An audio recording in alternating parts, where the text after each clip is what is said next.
जय हिंद जय भारत।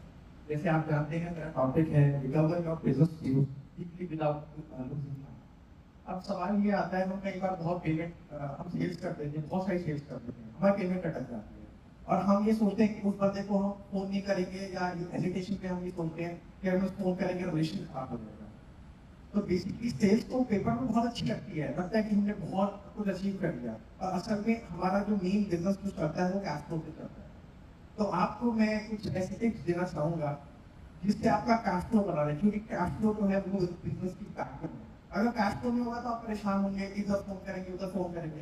एक सिस्टमैटिक सिस्टम बनाएंगे, क्योंकि बिजनेस तभी ग्रो करता है जब वो एक सिस्टम फॉलो करता है, क्योंकि जब सिस्टम नहीं होगा तो चीजें अपने आप कोलैप्स हो जाती हैं। तो मैं अपने पॉइंट्स करता हूँ। तो सबसे पहली बात यह है कि जब भी आप कोई भी सेल्स करें या कुछ भी मतलब सर्विस दें या कुछ भी दें, तो उस डॉक्यूमेंटेशन इज वेरी इंपॉर्टेंट। अब प्रॉब्लम क्या होती है, लोग क्या करते हैं व्हाट्सएप पे बात कर लेते हैं, ओनर टू ओनर बात कर लेते हैं, नॉर्मल बात कर लेते हैं, उसकी डॉक्यूमेंटेशन पूरी नहीं करते। फिर प्रॉब्लम क्या होती है, जब मान लो आपकी पेमेंट अटक गई, उसको प्रूव करना बहुत मुश्किल हो जाता है क्योंकि डॉक्यूमेंटेशन नहीं है, और लॉ जो है वो एविडेंस पे काम करता है, डॉक्यूमेंटेशन पे काम करता है। तो अगर आपको अपनी सेल्स अच्छी करनी है कैश फ्लो के साथ, तो ये एक बात गांठ बांध लीजिए कि आपको अपनी स्टार्टिंग से अपनी डॉक्यूमेंटेशन को अच्छा रखना है। अब प्रॉब्लम ये है कि जब हम डॉक्यूमेंटेशन अच्छी नहीं करते हैं, फिर हम वकील के चक्कर लगाते हैं, इधर उधर बात करते हैं, फिर क्या होता है कि वो लीगल प्रॉब्लम्स इवॉल्व हो जाती हैं। तो एक अच्छा बिजनेसमैन वो होता है जो अपनी इस प्रॉब्लम को सॉल्व करे और डॉक्यूमेंटेशन पे ध्यान दे। अब जब हम डॉक्यूमेंटेशन की बात करते हैं तो सबसे पहले क्या आता है, हमारा इनवॉइस आता है। अब इनवॉइस में कई बार क्या होता है, जो मैंने देखा है अपनी प्रैक्टिस में, कि वो प्रॉपर फॉर्मेट फॉलो नहीं करते हैं, जिसकी बाद में कोई रेलेवेंस नहीं होती है। तो आपको एक प्रॉपर फॉर्मेट फॉलो करना है। एक मैं आपको कुछ पॉइंट देता हूँ, अगर आप उनको अपने इनवॉइस में डालेंगे तो आपका वो इनवॉइस जो है उनसे वैलिड हो जाएगा, या एक वैलिडिटी हो जाएगी, तो उसको मानेगा हाँ भाई ठीक है ये एक वैलिड है, और आपका वो जो पेमेंट अटक गया, मान लो पहुंच जाते हैं और तुमसे रिक्वेस्ट करते हैं हमारी रिकवरी करने के लिए, तो वो उसमें हेल्प होगी।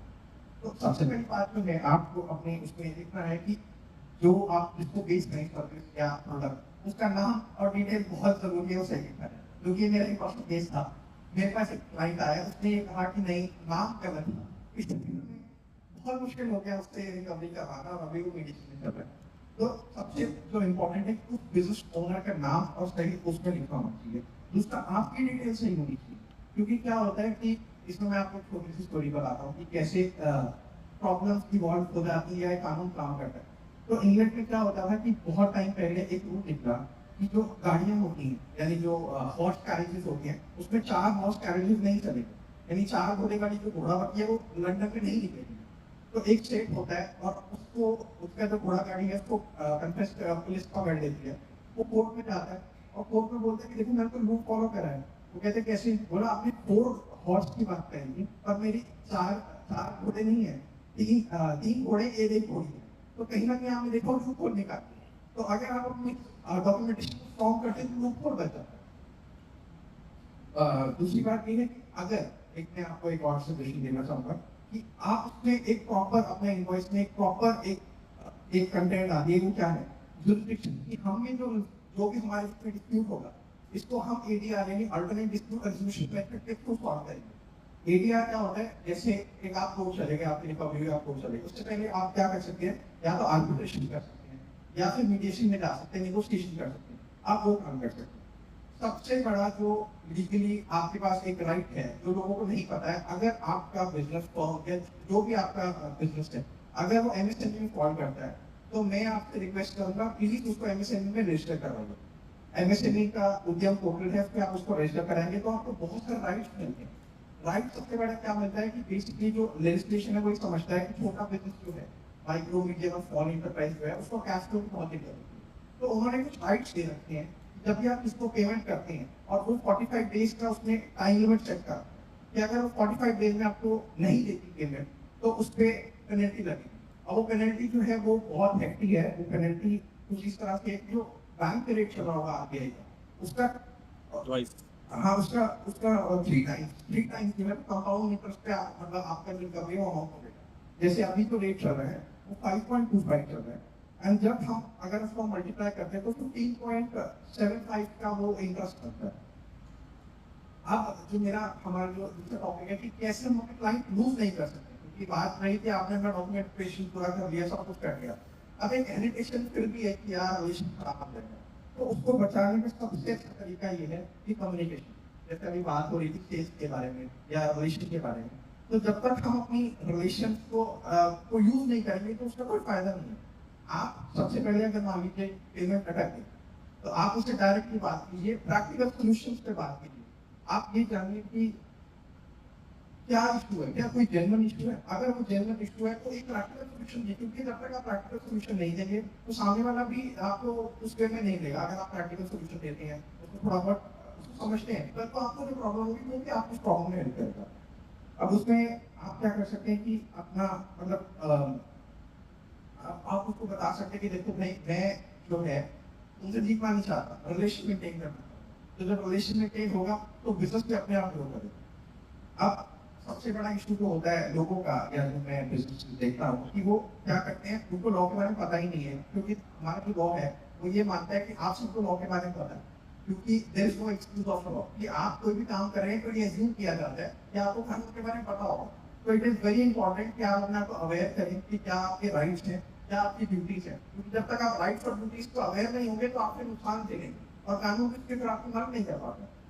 तो मैं आपको सिंपल सी बोलूंगा कि जब भी कोई भी आप कुछ काम करते हैं तो आप किसी भी एक एडवोकेट से सलाह ले लीजिए जब आप कुछ सर्वे देते हैं, क्योंकि अगर उसमें आपने पहले एडवोकेट की हेल्प से डॉक्यूमेंटेशन प्रॉपर कर दिया, जो मैं आपको पहले भी कह रहा था, तो कहीं ना कहीं आपकी बहुत स्मूथनेस आ जाएगी चीजों में और आप लिटिगेशन से बचेंगे। क्योंकि देखिए मैं एज अ एडवोकेट जब भी मेरे पास कोई क्लाइंट आता है सिविल डिस्प्यूट लेके, तो मैं सबसे पहले ये बोलता हूँ, मैं कहता हूँ भैया पहले बात कर ले, बाहर कोर्ट के सेटल कर ले, क्योंकि कोर्ट में क्या होता है नाक की लड़ाई हो जाती है और नाक को ऐसी है कि भाई कोई अपनी नाक नहीं कटाना था, सबको अपनी नाक पे आ गया, और उस नाक बचाने के चक्कर में कितना नुकसान होता है। आपका आपका दिमाग लगता है, वकील की फीस लगती है, टाइम लगता है, बहुत सारी चीजें, एक फ्रस्ट्रेशन डेवलप होती है। वो जो एनर्जी है जो आप लिटिगेशन में घुसा रहे हैं अननेसेसरी, अगर मीडिएशन के थ्रू वो सॉल्व होती है, थोड़ा बहुत आप उसको डिस्काउंट देते हैं, थोड़ा बहुत रिलेशन बढ़ा देते हैं, उससे आपका लॉन्ग टर्म इफेक्ट एनर्जी है वो सेव होती है। और लॉन्ग टर्म एनर्जी जब सेव होती है तो ऑब्वियसली जब एनर्जी बचती है तो कहीं ना कहीं लगेगी, और वो जब लगेगी तो बिजनेस ग्रो करेगा। तो बेसिकली जब भी आप कुछ सर्विस दें या कोई प्रोडक्ट बेचें तो एग्रीमेंट की बात कर लीजिए, क्योंकि इसमें कोई बात नहीं। मान लीजिए दूसरा पार्टी जो है वो एग्रीमेंट से मना कर रहा है, तो सिंपल सी बात है, वो एक बहुत बड़ा रेड फ्लैग है, क्योंकि एग्रीमेंट आपको बचाता है, उसको भी बचाता है। तो अगर वो ये बात समझता है कि हाँ भाई एग्रीमेंट करना बहुत जरूरी है, और वो एग्रीमेंट का क्या होता है, वो बहुत बड़ा ग्रीन फ्लैग है, उससे बिल्कुल कीजिए, उससे रिलेशन मेंटेन कीजिए। जो आपको एग्रीमेंट के लिए मना करता नहीं, मैं एग्रीमेंट नहीं करता हूँ, कुछ हो जाएगा, उसको समझाइए ऐसा कुछ नहीं होता है। प्रॉपर डिस्कस कीजिए, प्रॉपर एक फॉर्मेट होता है, उसमें आप चीजें डालिए, और अगर वो उसको करता है तो ही रिलेशन मेंटेन कीजिए, क्योंकि बिजनेस जो है वो अच्छे लोगों के साथ करने में मजा आता है, ना कि ऐसे लोग जो आपको भी खुद धकेलते हैं, हम खुद भी नीचे गिरते हैं। तो जब भी आप एग्रीमेंट की बात कर रहे हैं उसमें मैं कुछ आपको पॉइंट बताना चाहता हूँ कि सबसे बड़ी बात है कि आप डिफाइन कीजिए कि पेमेंट का कैसे कैसे दी जाएगी। उसमें ये लिखिए कि क्लोज डालिए कि अगर पेमेंट डिले हो जाती है तो क्या होगा। उसमें ये भी पॉइंट डालिए कि अगर मेरी तरफ से मेरी सर्विस या पेमेंट में कुछ अगर डिले होता है तो मेरे को भी रिकॉर्डेशन होनी चाहिए, ताकि एक mutual understanding, mutual respect develop हो। अब बात आती है कि आपने सब कुछ कर लिया, आप आ गए, आपने जो मैंने पॉइंट बोले आपने वो सब इंक्लूड कर दिया, फिर भी लिटिगेशन की बात आती है, तो मैं कभी आपको बोलूंगा कि arbitration is far better than litigation. क्योंकि आर्बिट्रेशन क्या होता है, मैं आपको समझाऊंगा अगर एक छोटे एग्जांपल से कि आर्बिट्रेशन इज लाइक दो बच्ची हैं, एग्जांपल कि क्लासरूम में दो बच्चे हैं और टीचर है, टीचर को कोर्ट मान लेते हैं, और arbitration is like that monitor कि हम टीचर के पास न जाके एक मॉनिटर के पास चले गए और बोला कि भाई हमारा ये प्रॉब्लम है, सॉल्व कर दो। तो मॉनिटर हमारी जो प्रॉब्लम है वो बहुत जल्दी सॉल्व कर देगी, क्योंकि हमारे लेवल का ही है। टीचर पे जाएंगे, एक प्रोसेस होता है, वो जाना, वो समझेगी, बहुत लंबा प्रोसेस। तो अगर आर्बिट्रेशन को प्रेफरेंस देंगे, अपने एग्रीमेंट में क्लॉज डालेंगे कि हम जो भी अगर हमारा डिस्प्यूट होता है वो हम आर्बिट्रेशन, मीडिएशन या नेगोशिएशन से सॉल्व करेंगे, तो उससे आपको बहुत बेनिफिट होगा।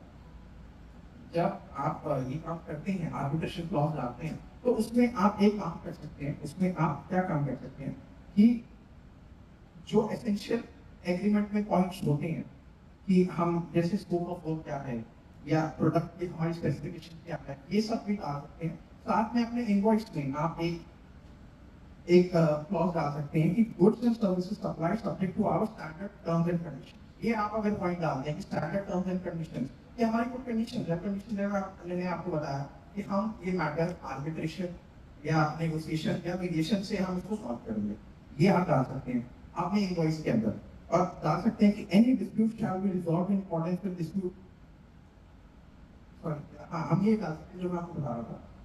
अगर वो एक आप उसमें सेपरेट एग्रीमेंट में नहीं आ सकते तो अपने इनवॉइस पे ही प्रिंट कर सकते हैं जो मैं आपको बता रहा हूँ। दूसरी बात जो बहुत जरूरी है वो ये है कि जब भी यूजर मैनुअल या जो भी प्रोडक्ट डिस्क्लेमर होते हैं उसका बहुत ध्यान रखना है, क्योंकि वो बहुत इंपॉर्टेंट है।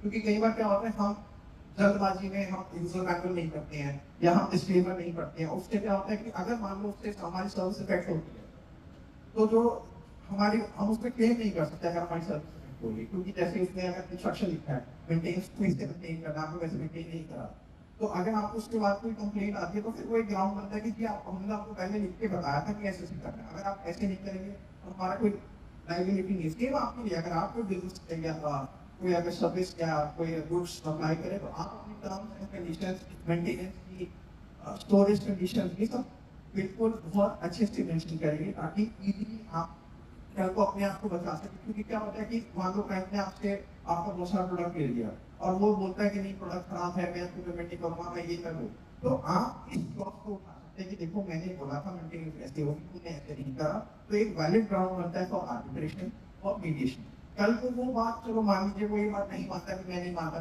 तो आपका कोर्ट का ऑप्शन है, कोर्ट आपको बिल्कुल आपकी सुनेगा, क्योंकि कागज पे है, डॉक्यूमेंटेशन है। जो मैं शुरू से बोल रहा हूँ कि डॉक्यूमेंटेशन पे जब बात आती है, जितना अच्छा डॉक्यूमेंट उतनी इजी आपकी मनी रिकवरी, जितना अच्छा जितनी अच्छी मनी रिकवरी उतना अच्छा बिजनेस और उतने अच्छा।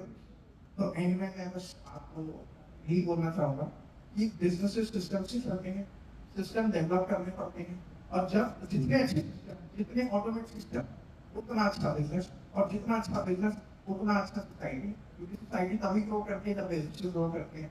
क्योंकि हम अभी विकसित भारत के बारे में बात कर रहे थे, तो विकसित भारत तभी सफल होगा जब बिजनेस सफल होगा। तो इसी आशा के साथ कि हमारा देश और आप सबका बिजनेस बढ़े, आगे बढ़े, और जो मैंने पॉइंट बोले आप मुझे प्लीज कंसिडर करें। और इसी के साथ मैं आप सबके भले की कामना करते हुए आपका बहुत बहुत शुक्रगुजार कि आपने मुझे समय दिया। Thank you so much. जय हिंद, जय भारत।